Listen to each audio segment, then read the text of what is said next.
Hello, this is the demo for language support that I have built into the Project Strife, which is the combat engine that I am building in Unreal.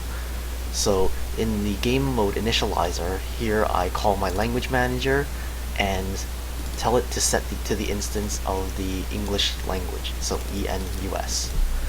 If we dive into the set instance, we can see that it takes the input of the locale, which I've only defined English and Japanese for now, and there's also a base language up here, which is language base.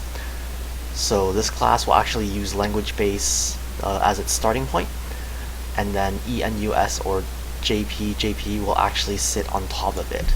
The reason why I have a base language is because I need something that defines all the strings, even the ones that don't exist. Then the ENUS and the JP files can redefine these strings as needed. That way I don't encounter any actually undefined text. So in the English file, we can see that I've defined the player controlled characters A through E, the NPCs A through C, and just a few other additional strings as well. It's much less than language base, since language base has to have everything. And in the Japanese file, I also have something similar as well. So since the game mode is setting the language to ENUS, if I start the build right now, we should be able to see the text in English.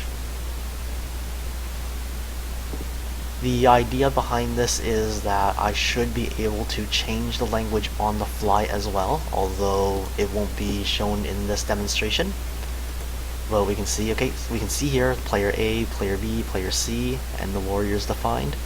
And even when I apply some commands, the output log below also displays in English.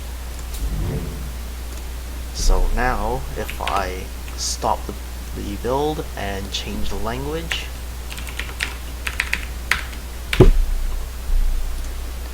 we should now see text in the game from the Japanese file, which would be what's shown here.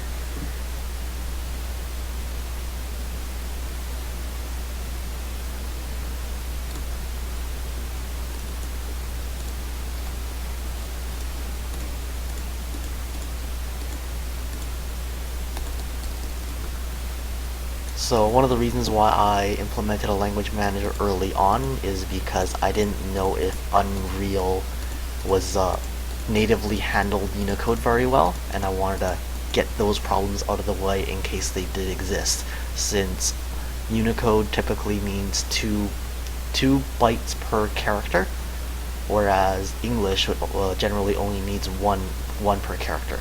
And there's a lot of encoding issues that can arise if you're using character encoding that's incompatible.